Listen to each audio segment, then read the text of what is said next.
Question ध्यान से देखो, ठीक है। ए कोई कार्य 18 दिन में, बी वही कार्य 20 दिन में, बी वही कार्य 20 दिन में तथा सी 30 दिन में कर सकता है। तीनों ने एक साथ कार्य करना प्रारंभ किया, परंतु 2 दिन बाद ए कार्य छोड़कर चला गया। उसके 3 दिन बाद बी कार्य छोड़कर चला गया। तो शेष कार्य को पूरा करने में सी को और कितना दिन लगेगा? शेष कार्य को पूरा करने में सी को और कितना दिन लगेगा, ठीक है। तो क्वेश्चन को हम लोग ध्यान से एक बार और देख लेते हैं। ए कोई कार्य 18 दिन में, बी वही कार्य 20 दिन में तथा सी 30 दिन में पूरा कर सकता है। तीनों ने एक साथ कार्य करना प्रारंभ किया, परंतु 2 दिन बाद एक कार्य छोड़कर चला गया। उसके 3 दिन बाद भी कार्य छोड़कर चला गया। तो शेष कार्य को पूरा करने में सी को और कितना समय लगेगा, ठीक है। तो देखो, सबसे पहले ए कोई काम को कितना दिन में कर रहा है? 18 दिन में। बी वही काम कर रहा है, कितना समय ले रहा है? 20 दिन। और सी जब काम कर रहा है तो 30 दिन ले रहा है। सी काम कर रहा है तो 30 दिन ले रहा है, ठीक है। तो ये हमारा दिया गया क्या भाई? समय। यानी कि समय को हम लोग क्या कर सकते हैं? टाइम।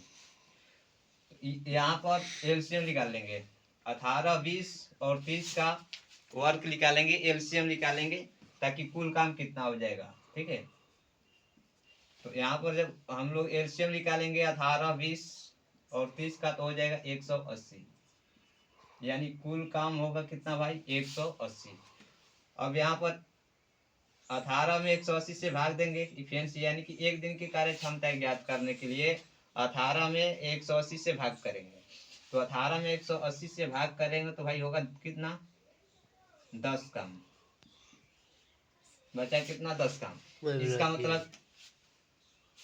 इसका मतलब ये हुआ कि ए एक दिन में कितना काम करेगा? 10। अब यहाँ पर भाग करेंगे 9 दिन 18, 9 काम। बी जो है एक दिन में 9 काम करेगा। सी 6 18, 6 काम। यानी सी जो है, ए एक दिन में 10 काम, बी एक दिन में 9 काम और सी एक दिन में 6 काम करेगा। इसका मतलब ये हुआ कि ए एक दिन में 10 काम, बी एक दिन में 9 काम और सी एक दिन में 6 काम करेगा। अब आगे क्वेश्चन देखो। परंतु 2 दिन बाद एक कार्य छोड़कर चला गया। 2 दिन बाद कौन कार्य छोड़ दिया भाई? 2 दिन बाद एक कार्य छोड़ दिया। तो 2 दिन बाद छोड़ा है तो 2 दिन तक तो कार्य किया है ना, 2 दिन इससे कार्य करवा लो। अब आगे देखो, उसके 3 दिन बाद बी कार्य छोड़कर चला गया। 3 दिन बाद बी कार्य छोड़कर चला गया, तो 2 दिन इसमें और 3 दिन इसमें, तो 3 2 कुल मिला कितना हो जाएगा भाई? 5। 3 2 5, यानी 5 दिन ये किया, ठीक है। अब आगे देखो, तो 5 दिन ये किया, तो ये 2 दिन में कितना कार्य किया? 2 दिन में 20 काम। 2 दिन में 20 काम और 9 5 45, कितना काम हुआ? 45 काम। अब देखो, तो शेष कार्य को पूरा करने में सी को और कितना समय लगेगा? सी के बारे में कुछ नहीं कहा गया कि सी कितना काम करेगा, लेकिन सी सीधा 5 दिन काम करेगा। सी कितना दिन काम करेगा? 5 दिन, क्योंकि कुल काम मिला के 5 कर रहा है। तो ए जो है 2 दिन पहले गया था 5 दिन, तो सी कब आया कब गया उससे कोई मतलब नहीं। तो ये कितना हो जाएगा भाई? 6 5 30 काम, 30 काम। अब ये देखो, शेष कार्य सी के द्वारा पूरा किया जा रहा है, तो ये कुल काम हुआ है।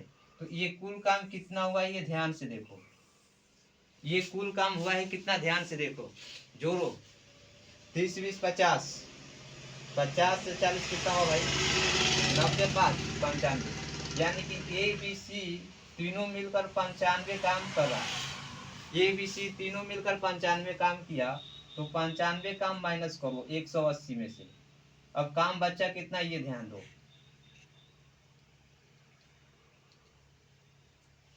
अब काम बच कितना गया ये ध्यान देना है, ठीक है। तो काम बचा हुआ है कितना? 85। तो 85 काम किससे करवाना है हमें? देखो, 85 काम किससे करवाना है?